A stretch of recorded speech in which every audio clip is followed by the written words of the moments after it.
பிஸ்மில்லாஹிர்-ரஹ்மானிர்-ரஹீம். அமானிதம் பேணுதல்.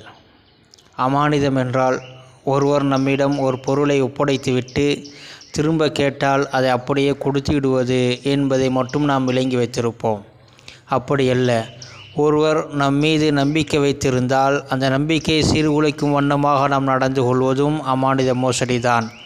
கடன் வாங்கிவிட்டு அதை திருப்பி செலுத்தாமல் தாமதப்படுத்துவதும் அமானித மோசடிதான். ஒருவர் வெளிநாட்டிற்கு அனுப்பி வைப்பதாக சொல்லி பணம் காசுகளை வாங்கி கொண்டு வெளிநாட்டிற்கு அனுப்பாமல் அல்லது வெளிநாட்டிற்கு அனுப்பி அவர் சொன்ன வேலையை வாங்கி தராமல் இருப்பது, இது மிகப்பெரிய ஒரு அமானித மோசடி. இப்படி இதனுடைய பொருள் விரிவாகி கொண்டே செல்லும்.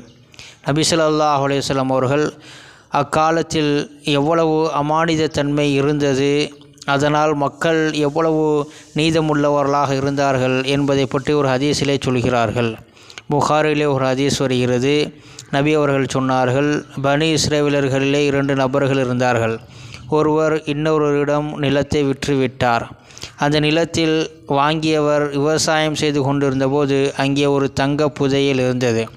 அதை எடுத்து கொண்டு போய் விற்றோரிடம் சென்று கொடுத்தார். நான் உங்களிடம் நிலத்தை மட்டும் வாங்கினேன், இந்த தங்கம் எனக்கு சொந்தமானதல்ல, நீங்கள் வைத்து கொள்ளுங்கள் என்று. அப்பொழுது கொடுத்தவர் சொல்கிறார், நிலத்தை விற்றவர் சொல்கிறார், இல்லை, நிலத்தை உங்களிடம் ஒப்படைத்த பிறகு அதில் உள்ள எல்லாமே உங்களுக்கு தான் சொந்தம், இந்த தங்கம் உங்களுக்கு தான் என்று சொல்கிறார். இருவருக்கு மத்தியிலே வாதம் முற்றுகிறது. இறுதியாக ஒருவரிடம் சென்று தீர்ப்பு கேட்கிறார்கள். அவர் நடந்தவற்றையெல்லாம் கேட்டுவிட்டு சொன்னார், இந்த விஷயத்திற்கு தீர்ப்பானது, உங்களுக்கு எத்தனை பிள்ளைகள் இருக்கிறார்கள் என்று கேட்டார். எனக்கு ஒரு பெண் பிள்ளை இருக்கிறது என்று விற்றவர் சொன்னார். உங்களுக்கு என்று வாங்கியவரிடம் கேட்டபோது எனக்கு ஒரு ஆண் பிள்ளை இன்ன வயது என்று சொன்னார். அப்போ 2 பேரும், நீங்கள் விரும்பினால் உங்களுடைய பிள்ளைகளுக்கு சம்பந்தம் செய்து கொள்ளுங்கள், உங்கள் பிள்ளைகளை திருமணம் முடித்து வைத்து கொள்ளுங்கள். 2 பேரும் சம்மதம் செய்து கொண்டால் அந்த சொத்து ஒரு குடும்பத்தில் வந்து சேர்ந்துவிடும்.